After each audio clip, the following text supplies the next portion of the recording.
아빠, 그 여자랑 뭐해요? 생각했던 그런 거 아니야. 아빠는 몇 년 동안 우리 가족을 속였나요?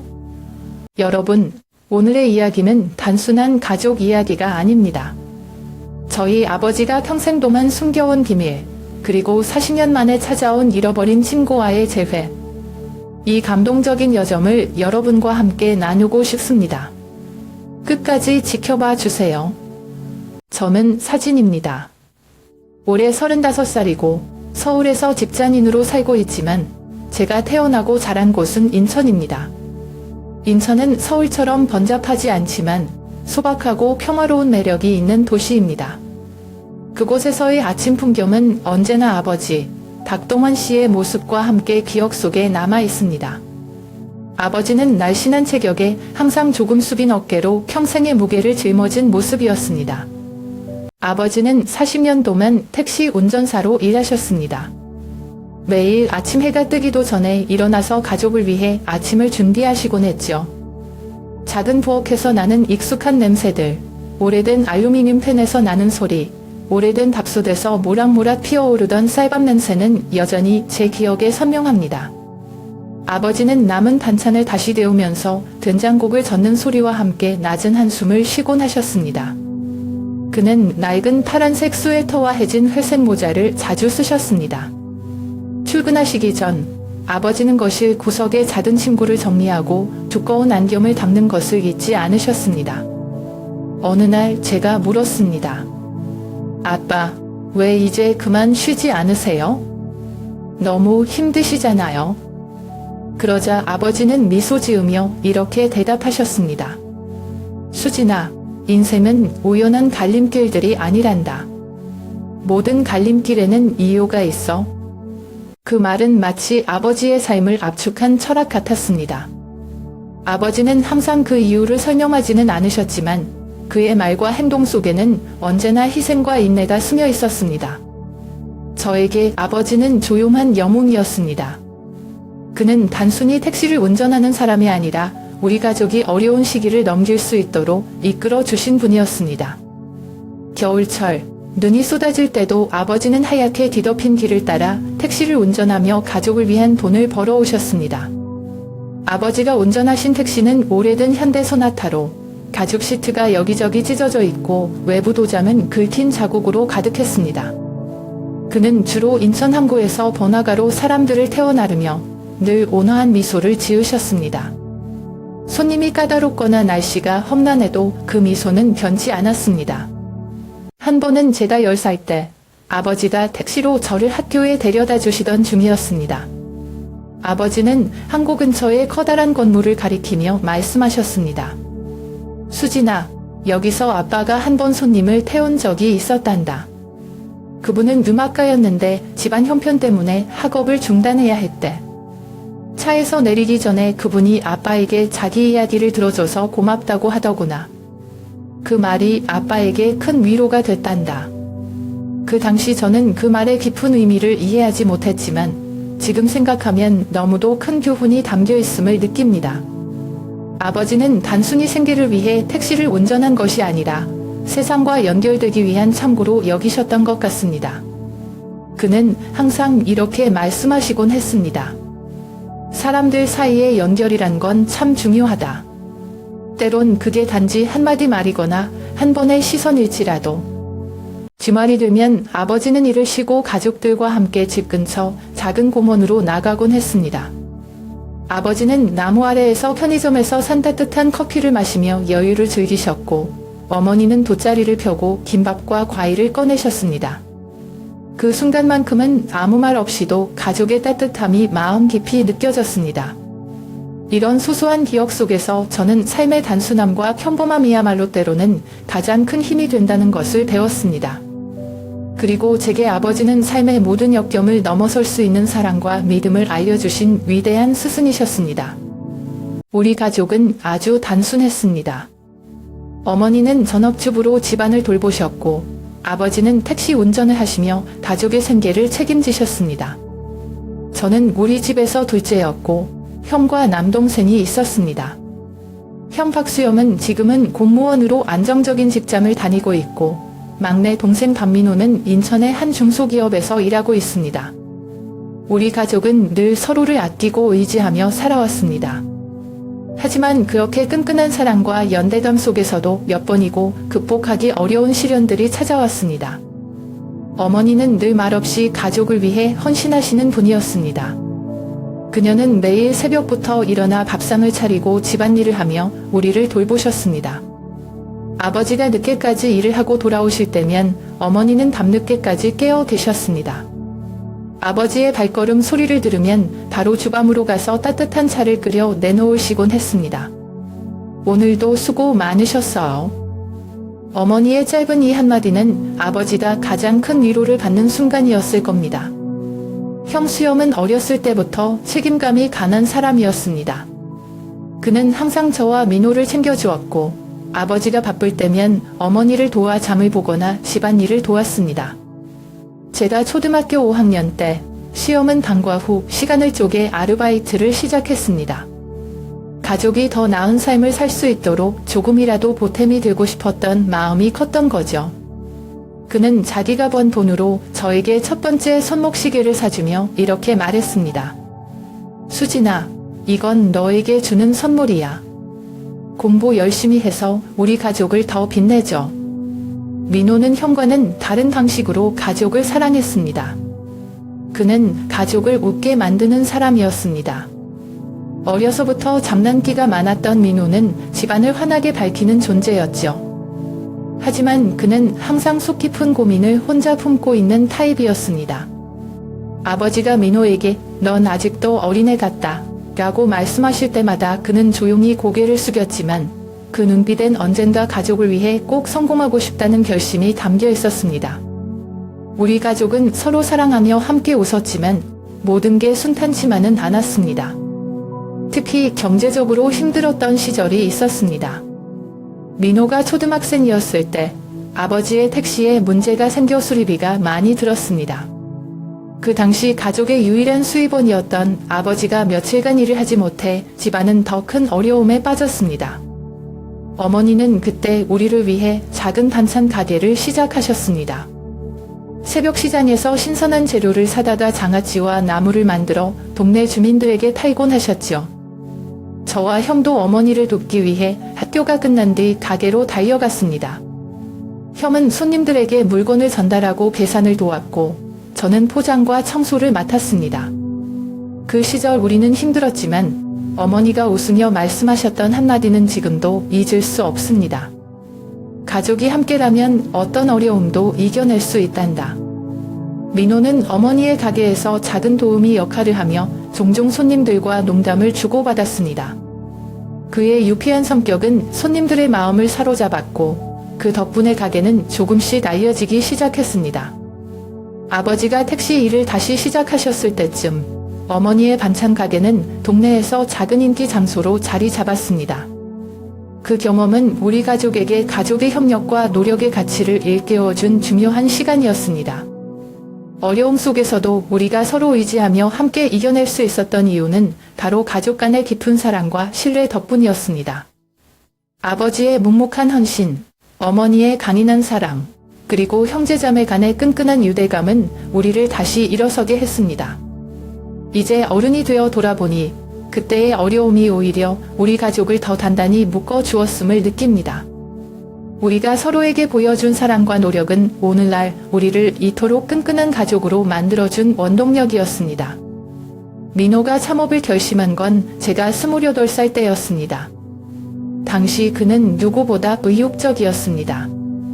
누나, 나도 뭔가 내 이름을 걸고 할 수 있는 일을 하고 싶어.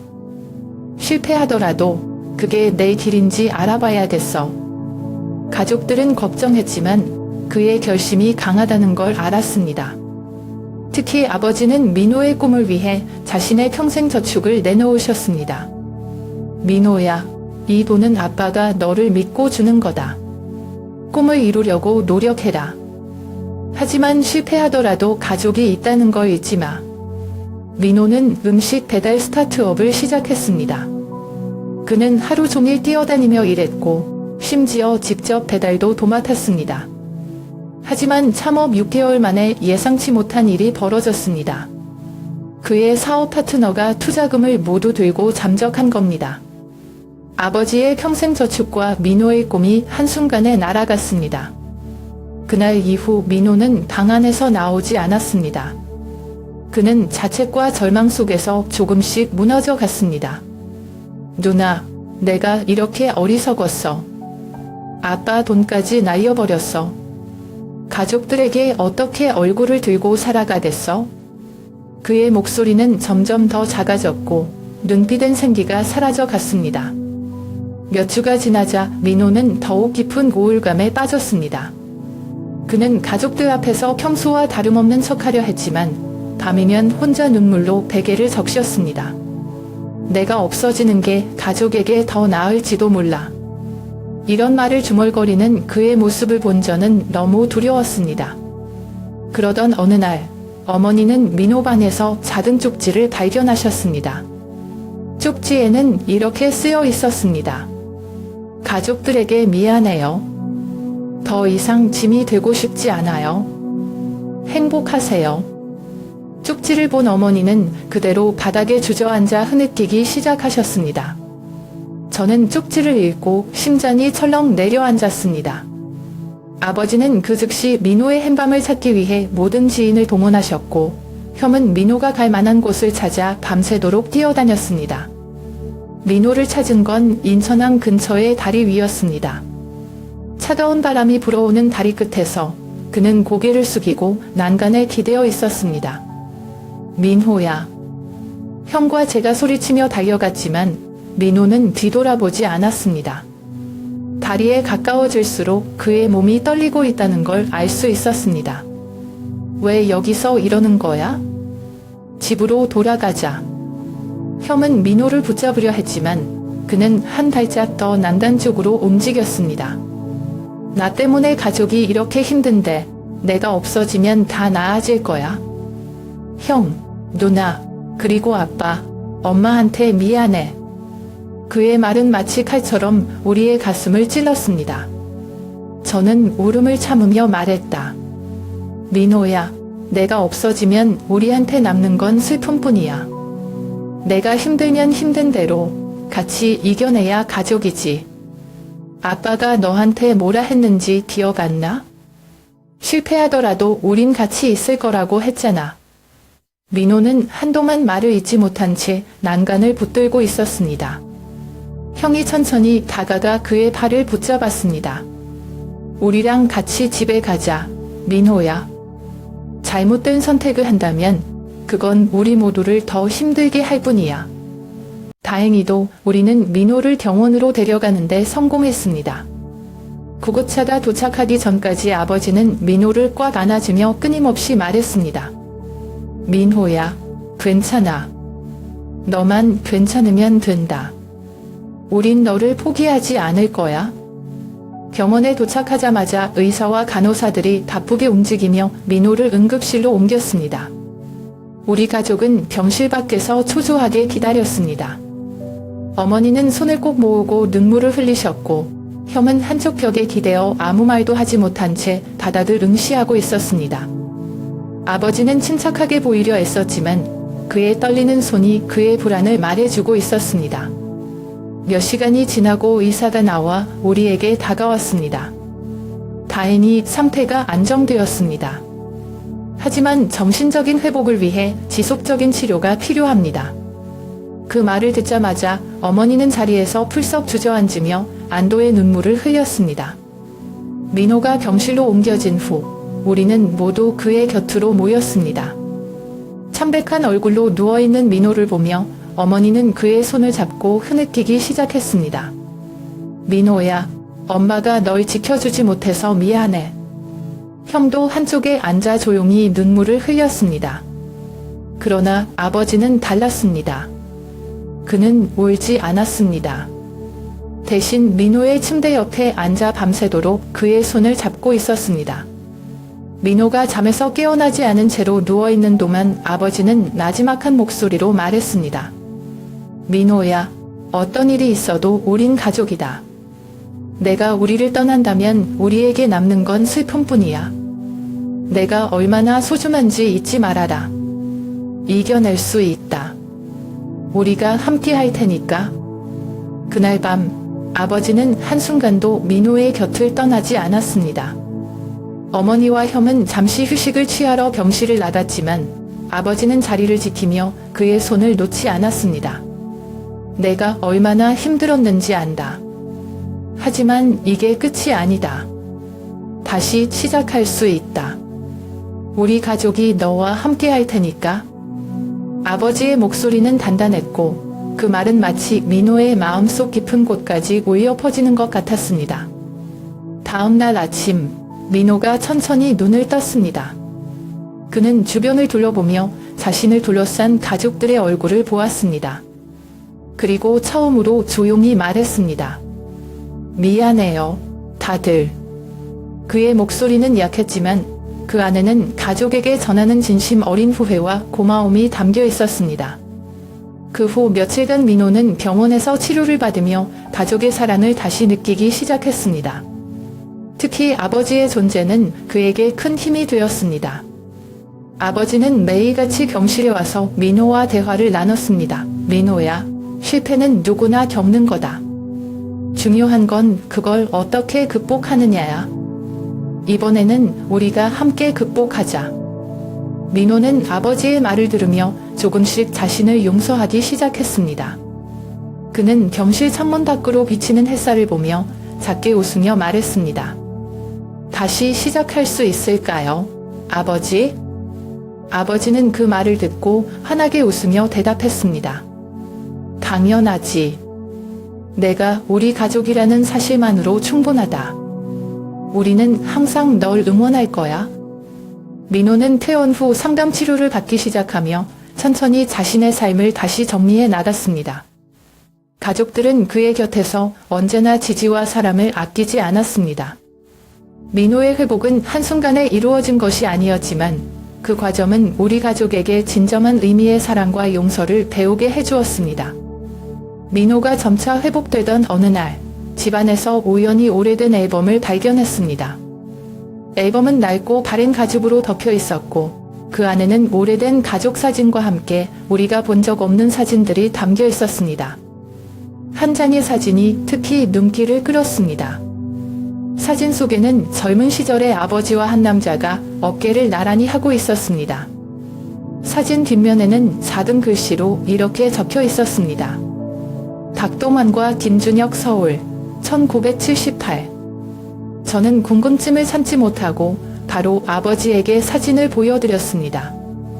아빠, 이 사진 속에 있는 사람 누구예요? 아버지는 사진을 보자마자 한동안 아무 말도 하지 않으셨습니다.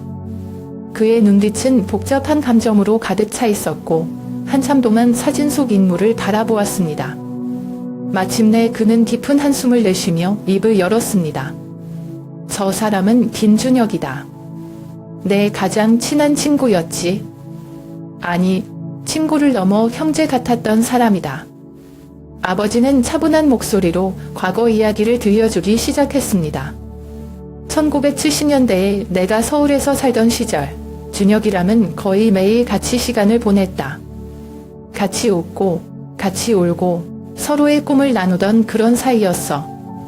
우리는 늘 같은 방향을 보고 달렸는데 어느 순간 길이 갈라져 버렸지. 제가 물었습니다. 그런데 왜 연락이 끊겼어요? 무슨 일이 있었던 거예요? 아버지는 잠시 말을 멈추고 고개를 숙였습니다. 그의 목소리가 조금 떨렸습니다. 그땐 우리 둘 다 어렸고 서로를 이해하지 못했던 것 같아. 준혁이가 사업을 시작하면서 나를 파트너로 초대했었어.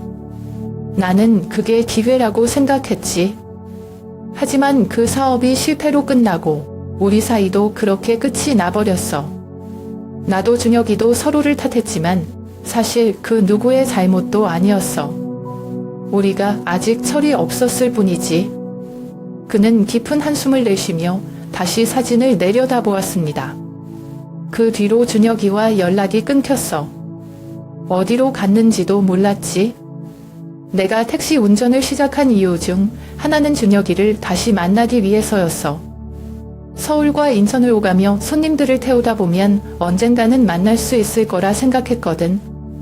저는 그 말을 듣고 가슴이 먹먹해졌습니다. 아버지가 단순히 가족을 위해 택시를 운전한 것이 아니라 잃어버린 친구를 찾기 위한 여정이기도 했다는 사실이 놀라웠습니다. 그는 매일매일 운전대를 잡으며 과거의 인연을 다시 이어가고자 했던 겁니다. 아빠, 준혁 아저씨를 정말로 찾고 싶으세요? 아버지는 잠시 저를 바라보다가 고개를 끄덕이셨습니다. 그렇다. 그동안 너무 많은 시간이 흘렀지만 아직도 내가 그 친구에게 전하지 못한 말이 있어. 그날 이후 저는 아버지가 사진 속 준혁 아저씨를 다시 만날 수 있도록 돕기로 결심했습니다. 저는 인터넷과 소셜미디어를 이용해 그를 찾아보기 시작했습니다. 준혁이라는 이름을 가진 사람들을 검색하고 아버지의 이야기를 바탕으로 그와 관련된 단서를 추적했습니다. 며칠 뒤 저는 소셜미디어에서 준혁 아저씨와 닮은 사람의 프로필을 발견했습니다. 그의 사진과 정보를 확인한 후 저는 아버지에게 보여드렸습니다. 아버지는 한눈에 그가 맞다는 걸 알아차렸습니다. 맞다. 준혁이다. 이건 그가 틀림없어. 어느 날 저는 인천 집으로 향하는 버스에 몸을 실었습니다. 민호의 회복이 어느 정도 안정되면서 가족들과 오랜만에 시간을 보내고 싶었습니다. 늘 그리웠던 고향의 공기와 집 앞 골목길, 그리고 아버지의 따뜻한 미소가 떠올랐습니다. 집에 도착하니 문을 열기도 전에 거실에서 들려오는 낯선 목소리가 귀에 들어왔습니다. 문을 열고 안으로 들어가자마자 저는 거실 한가운데에서 아버지와 한 남자가 마주보고 앉아있는 모습을 발견했습니다. 아버지의 얼굴에는 눈물이 흐르고 있었고 그 남자 역시 눈시울이 붉게 물들어 있었습니다. 아빠, 이 분은 누구세요? 제가 묻자 아버지는 천천히 고개를 돌려 저를 보며 미소를 지으셨습니다.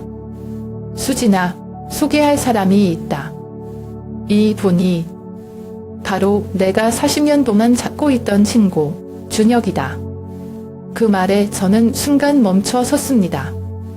사진 속 그 남자가 제 눈앞에 있었습니다. 김준혁 아저씨. 아버지가 평생 찾으려 했던 바로 그 사람. 동환아, 정말 오랜만이야. 이렇게 다시 만날 줄은 몰랐다. 준혁 아저씨의 목소리는 떨리고 있었고 그 말에 아버지는 더 이상 말을 잇지 못한 채 그를 끌어안았습니다. 두 사람은 마치 어린아이처럼 서로를 꼭 안고 울고 있었습니다. 저는 거실 한 구석에서 그 광경을 조용히 지켜보았습니다. 눈앞의 모습은 단순히 두 사람의 재회 이상의 무언가를 보여주고 있었습니다. 40년이라는 세월 동안 유지된 보이지 않는 연결, 그리고 그 연결이 이제 다시 하나로 이어지는 기적 같은 순간. 아버지와 준혁 아저씨는 한참 동안 서로를 아는 채 아무 말도 하지 않았습니다. 그저 서로의 존재만으로 충분하다는 듯 그 순간의 감정을 온전히 느끼고 있었습니다. 잠시 후 두 사람은 겨우 눈물을 닦으며 소파에 앉았습니다. 저는 다다가 조심스럽게 물었습니다. 준혁 아저씨, 그동안 어떻게 지내셨어요? 그는 잠시 머뭇거리며 웃음을 지어 보였습니다. 나도 많은 일이 있었지. 동환이가 나를 이렇게까지 찾고 있을 줄은 몰랐어. 내가 그를 떠났던 이유 때문에 오히려 연락하기가 더 어려웠거든. 아버지는 고개를 끄덕이며 말했습니다. 그건 우리 둘 다 어린 시절의 잘못이었어. 하지만 지금 다시 만났으니 그건 더 이상 중요하지 않아. 두 사람은 오랜 세월 동안 전하지 못했던 이야기를 밤새도록 나누었습니다. 잃어버린 시간은 다시 채워질 수 없었지만 두 사람의 웃음 속에는 후회와 그리움을 넘어선 화해와 기쁨이 가득했습니다. 그날 밤 아버지는 한마디를 덧붙이셨습니다. 준혁아, 너를 찾으려고 한 것도 맞지만 사실 내가 이렇게 오랫동안 기다릴 수 있었던 건 내가 내 삶에 남긴 흔적 덕분이었어. 내가 나를 친구로 여겨줬다는 사실만으로도 난 충분히 살아갈 수 있었어. 저는 그 말을 들으며 가슴이 뭉클해졌습니다. 인간관계의 본질은 서로를 채우고 삶의 방향을 바꾸는 데 있다는 것을 다시금 깨닫게 되었습니다. 그렇게 아버지와 준혁 아저씨의 재회는 우리 가족에게 새로운 시작을 알리는 순간이 되었습니다. 이 기적 같은 만남은 단순한 우정을 넘어 우리가 삶에서 놓치지 말아야 할 소중한 것들이 무엇인지를 가르쳐 주었습니다. 준혁 아저씨와의 재회는 우리 가족에게 감동과 기쁨을 안겨주었지만 그 뒤에는 우리가 예상치 못한 진실이 숨어 있었습니다. 며칠 뒤 아저씨와 대화를 나누던 중 저는 그의 상태가 좋지 않다는 것을 알게 되었습니다. 그는 깊은 한숨을 내쉬며 조용히 고백했습니다. 동환아, 이렇게 찾아온 이유는 단순히 오랜 친구를 만나기 위해서만은 아니야. 나에겐 더 중요한 이유가 있어. 그의 얼굴에는 슬픔과 결단력이 공존하고 있었습니다. 아버지는 그를 조용히 바라보며 물었습니다. 무슨 일이야, 준혁아? 무슨 말을 하려는 거야? 준혁 아저씨는 떨리는 손으로 물잔을 들어 한 모금 마신 뒤 천천히 말을 이어갔습니다. 사실 난 지금 암 투병 중이야. 이미 치료가 어려운 단계라는 진단을 받았어. 그래서 더 늦기 전에 널 찾아야겠다고 생각했어. 그 말을 듣자마자 우리 가족 모두 숨이 멎는 듯한 충격을 받았습니다. 어머니는 손으로 입을 막으며 눈물을 글썽였고 아버지는 한동안 아무 말도 하지 못한 채 준혁 아저씨를 바라보기만 했습니다. 너를 다시 만나고 싶었던 건 내가 평생 동안 잊지 못했던 추억 때문이야. 내가 내 인생에서 얼마나 큰 존재였는지 그걸 전하고 싶었어. 아저씨의 목소리는 떨렸지만 진심이 가득 담겨 있었습니다. 그러나 이야기는 여기서 끝나지 않았습니다. 준혁 아저씨는 한참 동안 망설이더니 마침내 고개를 떨구며 말을 꺼냈습니다. 하지만 내가 너에게 전해야 할 건 단순한 추억만이 아니야. 사실 과거에 내가 너에게 끼친 잘못이 있어. 그의 고백에 우리 가족은 긴장된 침묵 속에서 그의 다음 말을 기다렸습니다. 그는 깊은 숨을 내쉬고 말을 이었습니다. 40년 전 우리가 함께했던 사업이 실패한 건 내 잘못이 아니었어. 사실 나였어. 내가 그때 잘못된 결정을 내렸고 그게 내가 모든 걸 잃게 만든 원인이었어. 그 순간 아버지의 얼굴은 굳어졌고 저는 숨을 삼키며 그의 말을 계속 들었습니다. 난 그 실패를 내 탓으로 돌리며 널 원망했지만 사실은 내 책임이었어. 그 후로 난 내게 사과조차 하지 못한 채 연락을 끊었고 그게 평생의 후회로 남았어. 준혁 아저씨는 고개를 숙이고 덧붙였습니다. 동환아, 정말 미안하다. 늦었지만 이렇게라도 사과하고 싶었어. 우리 가족은 그의 고백에 충격을 받은 채 아무 말도 할 수 없었습니다. 어머니는 눈물을 흘리며 아버지를 바라보았고 저는 아버지의 반응을 주시했습니다. 아버지는 한참 동안 말을 잇지 못하다가 천천히 입을 열었습니다. 준혁아, 내가 말한 게 사실이라면 나도 그동안 잘못 생각한 게 많았구나. 하지만 이제 와서 그 과거를 탓해봤자 무슨 소용이겠어. 내가 나를 찾아와 준 것만으로도 난 충분하다. 아버지의 말에 준혁 아저씨는 눈물을 흘리며 고개를 끄덕였습니다. 그의 표정에는 후회와 안도가 섞여 있었습니다. 우리 가족은 그날 밤 묵직한 침묵 속에서 그가 남긴 진실을 받아들이기 위해 애썼습니다. 그의 고백은 우리 가족에게 깊은 상처와 동시에 깨달음을 주었습니다. 용서와 화해는 단순히 말로만 드는 것이 아니라 서로의 진심을 마주보고 이해하려는 노력에서 비롯된다는 것을 말이죠. 준혁 아저씨의 고백은 우리 가족 모두에게 큰 충격을 주었습니다. 과거에 얽힌 잘못된 선택이 아버지의 삶에 얼마나 큰 영향을 미쳤는지 생각할수록 분노와 슬픔이 교차했습니다. 하지만 아버지는 다른 선택을 하셨습니다. 수진아, 아버지는 조용히 말씀하셨습니다. 인생은 원망으로만 채울 수 있는 게 아니야. 중요한 건 우리가 아직도 서로를 만날 시간이 있다는 거야. 지금이 바로 그 순간이지. 아버지의 얼굴에는 원망이나 분노가 아닌 오히려 따뜻한 미소가 떠올랐습니다. 그는 준혁 아저씨의 손을 잡고 단호히 말했습니다. 이제 이 이야기는 여기서 끝내자. 내가 내게 사과를 했으니 나도 너를 용서할 차례야. 그리고 앞으로 남은 시간 동안 함께하자. 그날 이후 아버지는 놀라운 결정을 내리셨습니다. 준혁 아저씨를 우리 집으로 데려와 함께 지내며 그를 돌보기로 한 것입니다. 이 소식에 어머니는 처음엔 당황스러워했지만 이내 아버지의 결정을 이해하고 지지하기로 하셨습니다. 어머니는 늘 조용하지만 간인한 분이셨습니다. 동원 씨가 그렇게 하기로 했으면 우리도 함께 해야죠. 그게 가족 아닐까요? 준혁 아저씨는 처음에는 많이 망설였습니다. 이렇게까지 나를 받아주다니 정말로 괜찮겠어? 내가 너희에게 더 큰 짐이 되는 건 아닌지. 그러나 아버지는 고개를 저으며 말했습니다. 짐이라니? 친구가 가족과 다르다고 생각하지 않아. 내가 남은 시간을 더 따뜻하게 보낼 수 있다면 그걸로 충분해. 그렇게 해서 준혁 아저씨는 우리 가족의 새로운 구성원이 되었습니다. 처음엔 어색했던 분위기도 시간이 지나면서 조금씩 편안해졌습니다. 어머니는 그를 위해 매일 건강식으로 식사를 준비하며 정성을 다했고 민호는 상담 치료를 병행하면서도 가끔씩 그의 이야기를 들어드리며 함께 시간을 보냈습니다.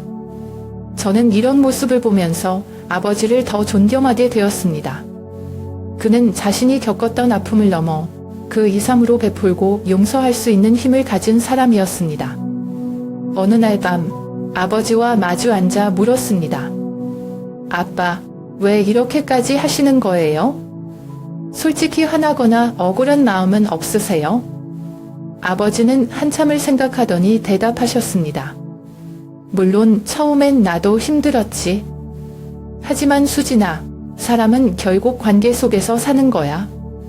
내가 준혁이를 용서하지 않는다면 나 역시도 자유로워질 수 없을 거야. 그리고 남은 시간 동안 그가 조금이라도 평화를 찾을 수 있다면 난 그걸로 충분하다. 아버지의 그 말은 제 마음 깊은 곳에 큰 울림을 주었습니다. 세상에는 이해할 수 없는 일들이 많지만 용서와 화해가 결국 우리를 더 나은 사람으로 만들어줄 수 있다는 것을 배웠습니다. 준혁 아저씨는 우리 집에서 점점 더 편안해졌습니다. 그는 자신의 건강 상태를 잘 알고 있었기에 매일 아침 감사의 인사를 전하곤 했습니다. 동환아, 그리고 가족들.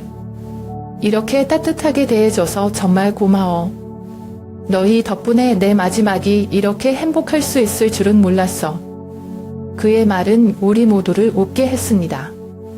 그리고 동시에 다가오는 이별의 순간을 준비하게 만들었습니다. 준혁 아저씨와의 마지막 날들이 우리 가족에게 얼마나 소중한 시간이었는지 그 순간들이 제게 남긴 가르침은 평생 잊을 수 없을 것입니다. 김준혁 아저씨가 세상을 떠난 날, 집안은 깊은 슬픔에 잠겼습니다. 아저씨는 마지막까지 밝은 모습을 보이려 했지만 그가 없는 자리가 얼마나 크게 느껴질지 누구도 부정할 수 없었습니다. 가족 모두가 그의 빈자리를 가슴 깊이 느끼며 조용히 애도를 표했습니다.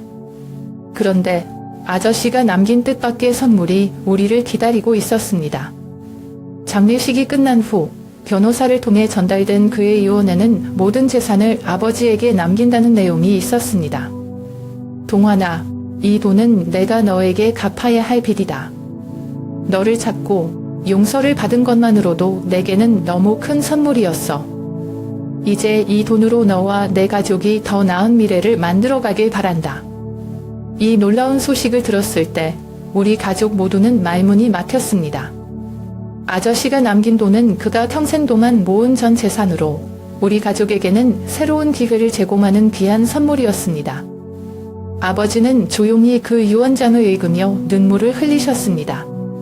준혁아, 내가 이렇게까지 할 줄은 몰랐다. 고맙다. 정말 고맙다. 그 돈은 곧 민호에게 쓰이게 되었습니다. 민호는 가족의 지지 속에서 다시 사업을 시작할 수 있었습니다. 이번에는 혼자서 모든 걸 짊어지려 하지 않고 전문가의 도움을 받고 가족과 상의하며 신중하게 계획을 세웠습니다. 그는 실패를 두려워하지 않았습니다. 이번에는 잘 해낼 거야. 실패는 배움의 과정이었으니까. 그의 눈빛은 확신으로 가득 차 있었습니다.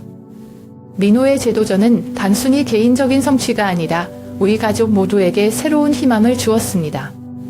아버지와 어머니는 민호를 위해 기도하며 항상 그의 곁을 지켰고, 형과 저는 그가 필요로 하는 지원을 아끼지 않았습니다.